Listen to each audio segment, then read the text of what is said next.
Karnataka TET के इम्तिहान की तारीख बिल्कुल नज़दीक है।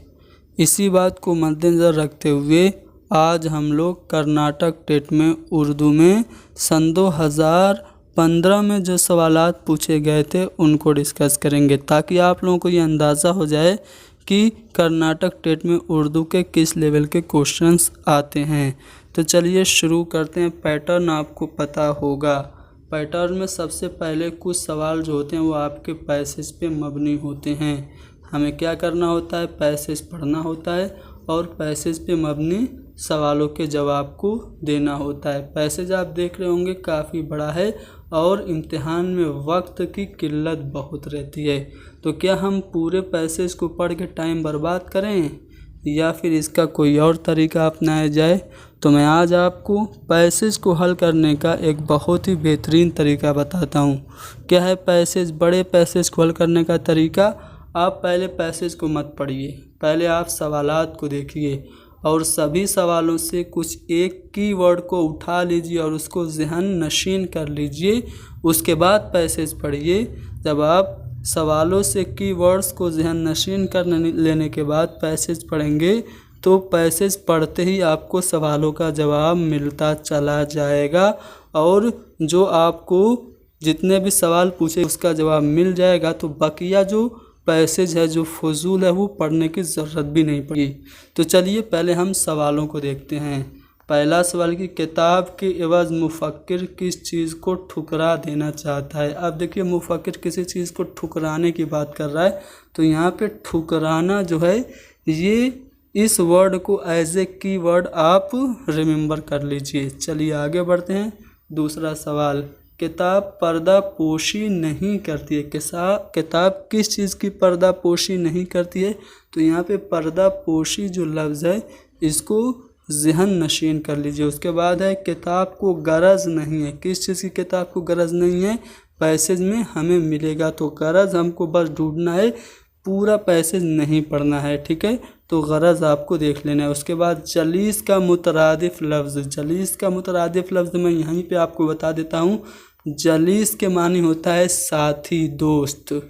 तो यहाँ पे रफ़ीक को भी दोस्त कहते हैं, तो जलीस का मुतरादिफ यहाँ पे आपका हो जाएगा रफ़ीक।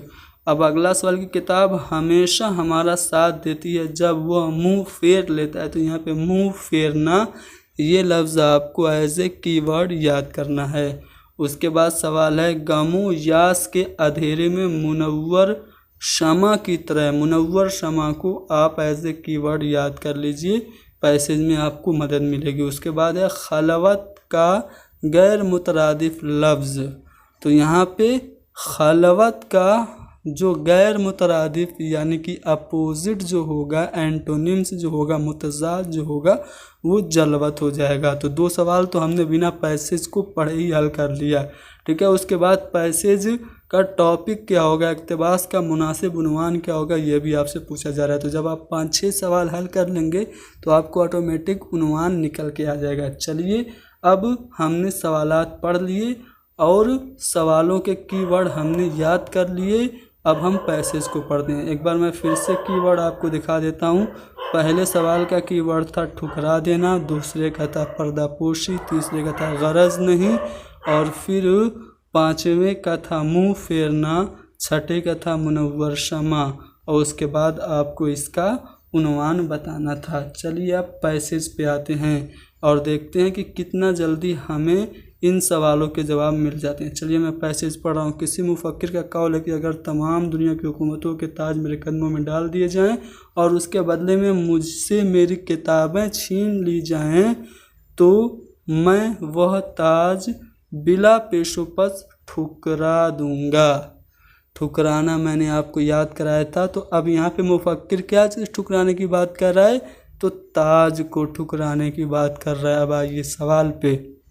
सवाल में क्या कहा जा रहा है कि मुफक्किर किताब के एवज़ मुफक्किर किस चीज़ को ठुकरा देना चाहता है? तो ताज को। कौन से वाले ऑप्शन में ताज है? तो यहाँ पे ताज है। दुनिया की हुकूमतों के ताज को मुफक्किर किताब के एवज़ ठुकरा देना चाहता है, ठीक है? तो यहाँ पे हमें पहले का तीसरा वाला ऑप्शन सही जवाब मिल गया। अब आगे पढ़ते हैं, ठीक है? आगे पैसेज को पढ़ते हैं। पैसेज में कहा जा रहा है कि किताब तन्हाई की रफ़ीक़ो मुनिस और खलवत की साथी है। वह एक ऐसी बेहतरीन दोस्त है जो ज़िंदगी की कड़वाहट को शहद की मिठास बनाकर पेश करती है। वो झूठ की पर्दा पोशी नहीं करती है।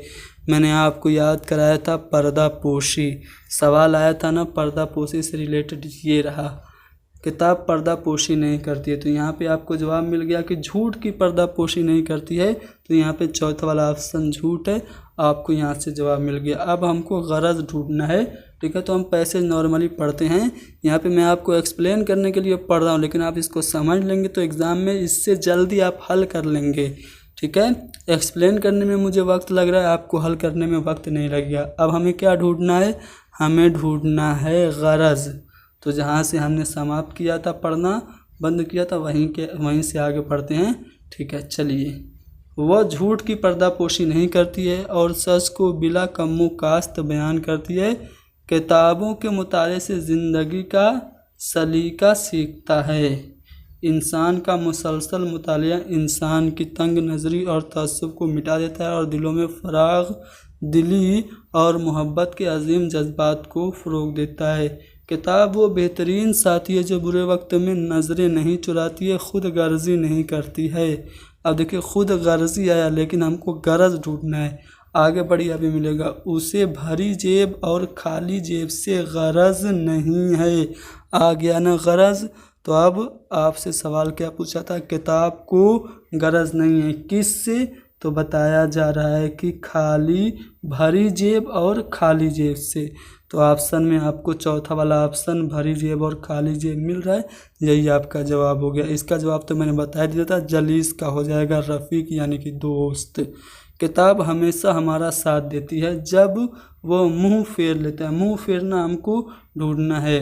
तो यहाँ पे अगर आप लोग वहीं से आगे बढ़ें तो कहाँ हमने ख़त्म किया था? वो रंगो नस्ल, अमीरो गरीब, नीच ऊंच नीच, ज़ात पात और दीगर किसी भी चीज़ से सरोकार नहीं रखती।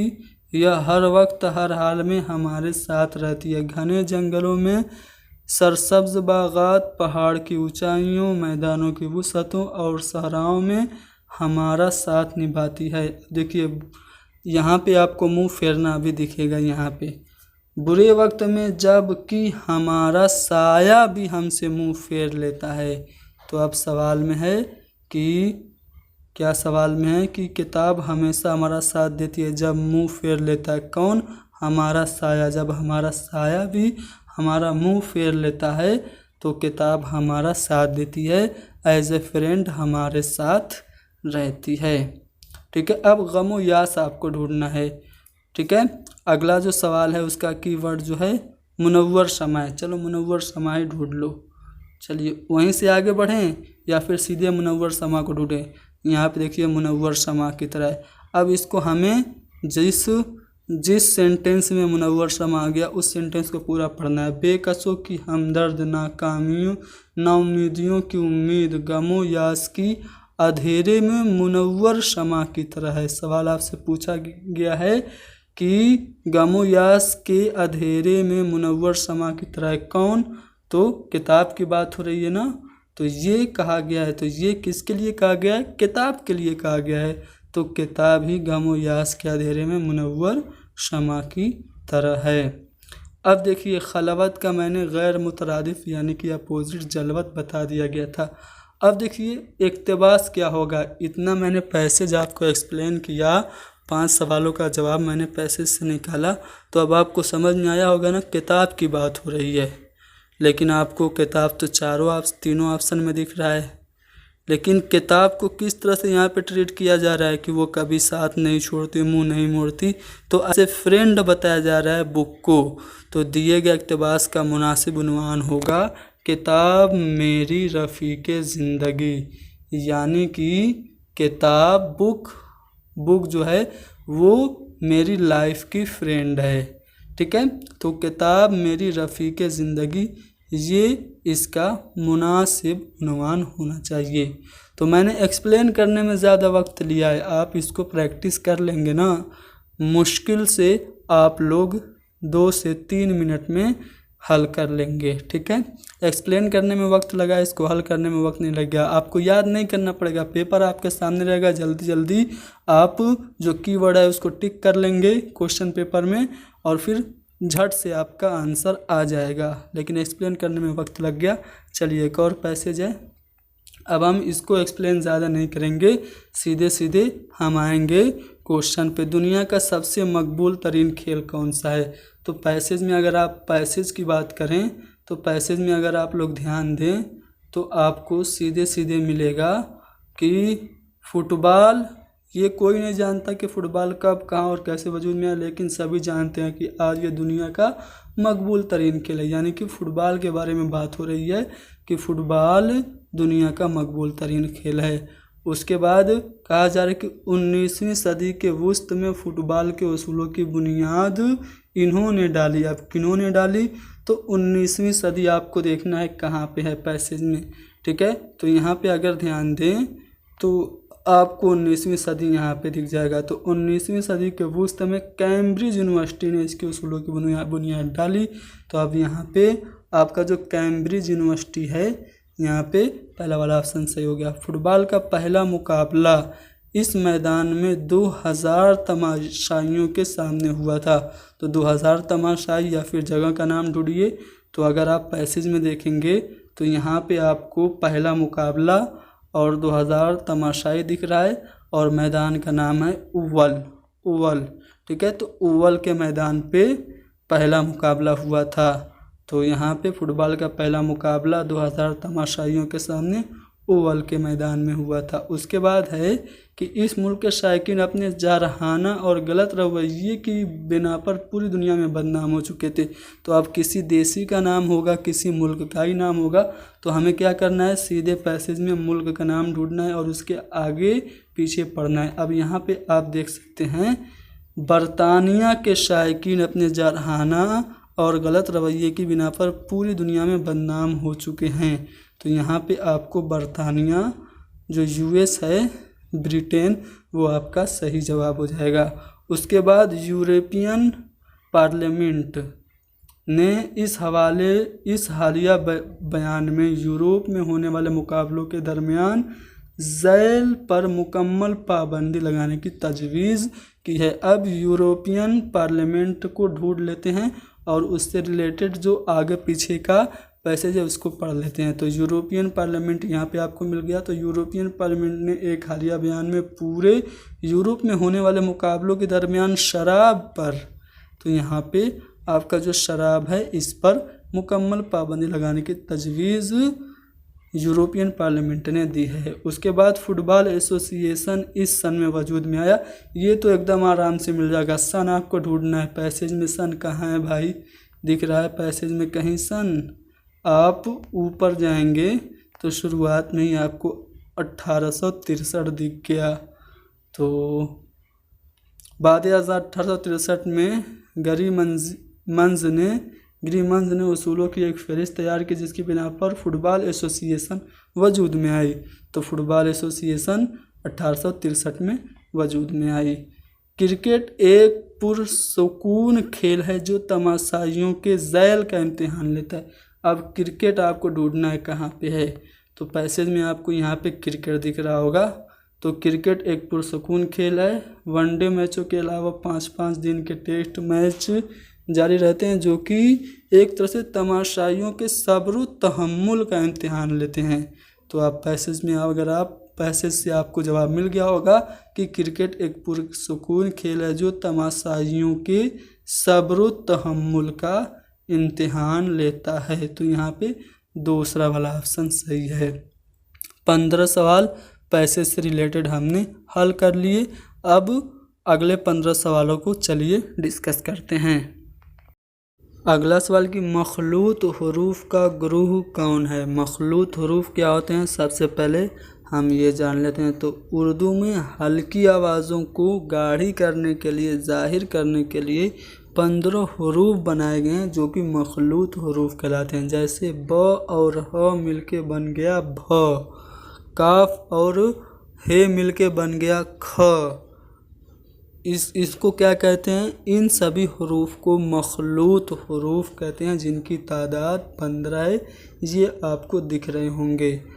अब चलिए आते हैं हम सवाल पे। सवाल में पूछा जा रहा है मखलूत हरूफ का ग्रुप कौन है। तो यहाँ पे ब, फ और थ ये जो है मखलूत हरूफ का ग्रुप है। बाकी को आप देखें ऑप्शन में तो आपको सिंगल हर्फ दिख जाएगा। पहले ऑप्शन में सिंगल यानी कि मुफरद हर्फ है, ठीक है। दूसरे ऑप्शन में दाल है, ये भी मुफरद है यानी कि सिंगल है। चौथे वाले ऑप्शन में मीम है, ये भी सिंगल है। लेकिन यहाँ पे जो तीनों हैं ये कंपाउंड हैं, कंबाइन हैं, जिनको हम लोग मखलूत कह सकते हैं। तो यहाँ पे तीसरा वाला ऑप्शन सही है।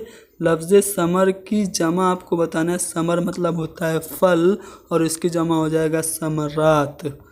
लफ्ज़ उर्दू से मुराद क्या है? तो उर्दू जो है ये तुर्की ज़बान का लफ्ज़ है, जिसकी मुराद है, जिसके मानी है लश्कर के। मुतरिब, ये लिखा है मुतरिब। मुतरिब के मानी क्या होता है? तो गवैया जो होता है ना, गाने वाला, उसको मुतरिब कहते हैं, ठीक है। अगर इसको मतरिब पढ़े, मतरिब, तो मतरिब के माने हो जाएगा तंग रास्ता। लेकिन ये तंग रास्ता ऑप्शन में है नहीं, तो ये जो लफ्ज़ है सही वो मुतरिब है। मुतरिब, मुतरिब के माने गाने वाला, गवैया। मोबाइल फ़ोन का मुअज्जिद कौन है? देखिए टेलीफोन का मुअज्जिद ग्राहम बेल है, लेकिन मोबाइल फ़ोन का मार्टिन कूपर है। तो यहाँ पे ग्राहम बेल गलत जवाब होगा, मार्टिन कूपर सही है।